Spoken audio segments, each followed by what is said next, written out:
মাঝখানে তো ওই যে চিকনগুনিয়া হওয়ার কারণে তো চিকনগুনিয়ার তো সবচেয়ে ভয়ঙ্কর দিক হচ্ছে শরীর ব্যথা, জোড়ায় জোড়ায় ব্যথা হয়, পা পেলে হাঁটতে পারছিলাম না। খুব টেনশনে ছিলাম যে শুটিং করবো কী করে, তো আল্লাহর রহমতে এখন সুস্থ আর কি। কাজটা সম্ভবত করতে যাচ্ছি যদি কাজটা হয়। না, গল্প তো ওনারটাই বলেছি, সেটা তো একটা বড় কারণ, কিন্তু মানে একটা ভালো গল্পকেও তো অনেক সময় আছে যে একজন ডিরেক্টর যিনি নির্দেশনা দিতে না পারেন, নষ্ট করে ফেলতে পারেন।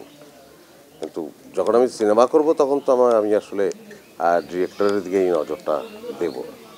তো তানিম নূরের কারণেই মূলত দর্শক তো আমাদের ভালোবাসে, সেজন্য কৃতজ্ঞ আমরা দর্শকদের প্রতি।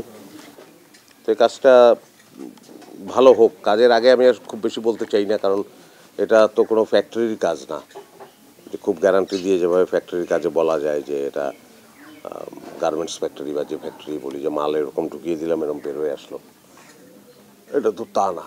এই টোটাল খেলাটাই অনেক মনস্তাত্ত্বিক, সেটা পরিচালকের দিক থেকেও, সেটা ডিওপির দিক থেকেও, অভিনেতা অভিনেত্রীর দিক থেকে, সকল দিক থেকেই আর কি হয়ে ওঠাটা হচ্ছে জরুরি। খুব খুব আশাবাদী আমি, এতটুকুই বলতে পারি, এতটুকু পর্যন্ত বলার এখতিয়ার আমার আছে। আমি মনে করি সেটা হচ্ছে যে গল্পটায় আমি এক্সাইটেড এবং চরিত্রটিতেও আমি এক্সাইটেড, বাকি আল্লাহ ভরসা।